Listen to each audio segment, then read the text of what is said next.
A graça e a paz de nosso Senhor Jesus, um bom dia a todos. Quero, nesse dia, convidar você a refletir comigo no livro de Levítico, capítulo de número 13, dos versos de número 44 a 46. A palavra de Deus nos diz o seguinte: é leproso aquele homem, está imundo. O sacerdote o declarará imundo, a sua praga está na cabeça.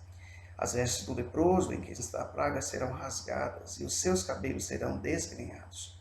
Cobrirá o bigode, e clamará: imundo, imundo. Será imundo durante os dias em que a praga estiver nele. É imundo, habitará só, a sua habitação será fora do arraial. Nós podemos, então, refletir nesse dia a respeito de um tema importante, interessante, denominado o diagnóstico de uma doença chamada pecado. Eu desejo nesse dia, à luz desse texto de Levítico 13, fazer uma analogia entre essa doença chamada lepra e uma doença muito mais grave chamada pecado.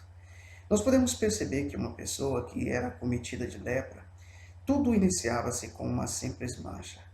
E note você no verso de número 2, que a palavra de Deus diz assim: o homem que tiver na sua pele inchação, ou pústula, ou mancha lustrosa, e isto nela se tornar como praga de lepra, será levado a Arão, o sacerdote, ou a um de seus filhos sacerdotes. Nós podemos perceber então que tudo inicia-se com uma simples mancha. O pecado, na vida de uma pessoa, inicia-se também com pequenos detalhes, pequenas atitudes, pequenas ações, pensamentos que julgamos pequenos, e muitas vezes nós podemos contribuir para destruir a vida das pessoas com simplesmente esse início de pecado que, ao nosso ver, é algo inofensivo.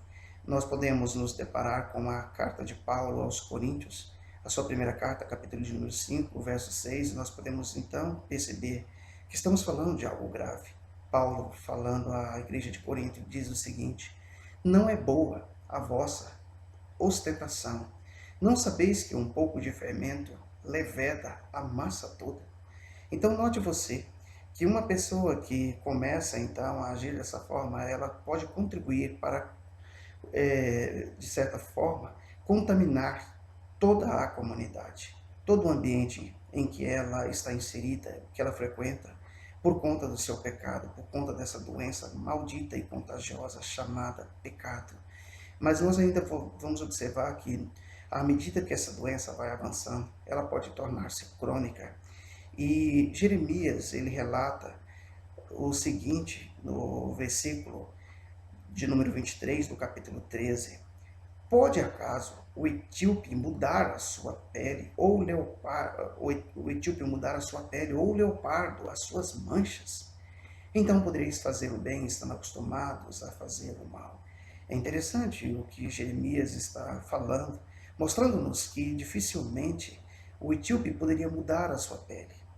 E da mesma maneira, o leopardo desfazer-se das suas manchas. Então nós podemos perceber que aqui Jeremias nos leva a um ponto de reflexão, que aquele que está acostumado a fazer o mal dificilmente vai fazer o bem. Mas nós vemos ainda que isso, uma vez que uma pessoa está tão acostumada com o pecado, essa pessoa que está com essa doença terrível, se ela não tomar uma postura, se ela não buscar ajuda para libertar-se disso, ela pode ser levada à exclusão.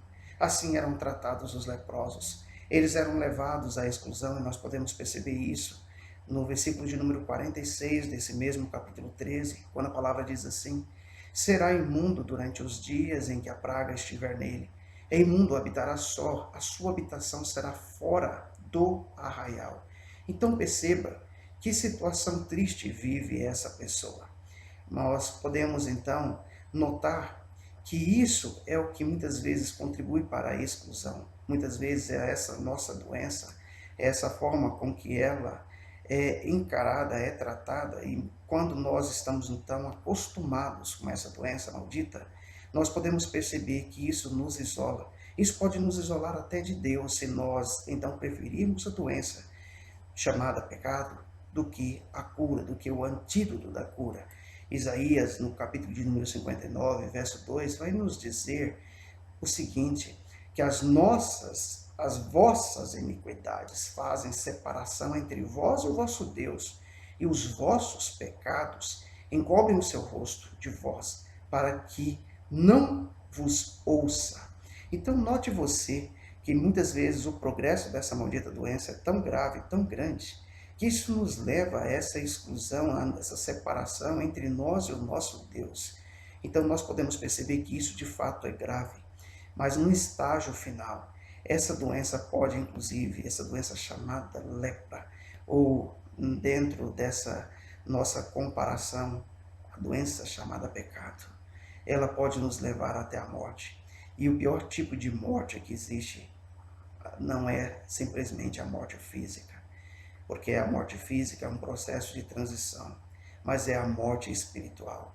Essa, sem dúvida alguma, é o pior tipo de morte que um ser humano possa enfrentar.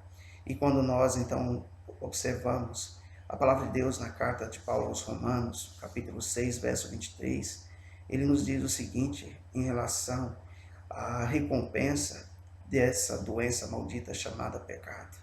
Porque o salário do pecado é a morte, mas o dom gratuito de Deus é a vida eterna em Cristo Jesus, nosso Senhor. Então talvez nós chegamos a uma conclusão.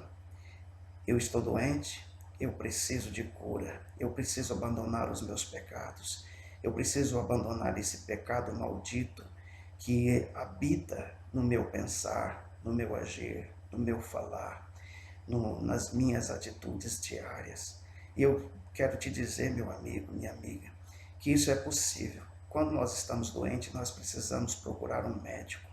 E também para essa doença maldita, essa lepra espiritual chamada pecado, existe uma cura. E essa cura chama-se Jesus Cristo. Quando nós observarmos então, e já partindo aqui para a nossa conclusão, a primeira carta de João, no seu capítulo de número 1, verso 7, teremos então o diagnóstico para essa doença e teremos então a cura definitiva. A palavra de Deus diz assim: se porém andarmos na luz, como ele na luz está, mantemos comunhão uns com os outros, e o sangue de Jesus, seu Filho, nos purifica de todo pecado. Que eu e você possamos então buscar a cura para essa doença, que nós possamos colocar nas mãos do Senhor Jesus. E Ele certamente nos dará o diagnóstico que nós precisamos para sermos curados dessa doença chamada pecado. Que Deus te abençoe.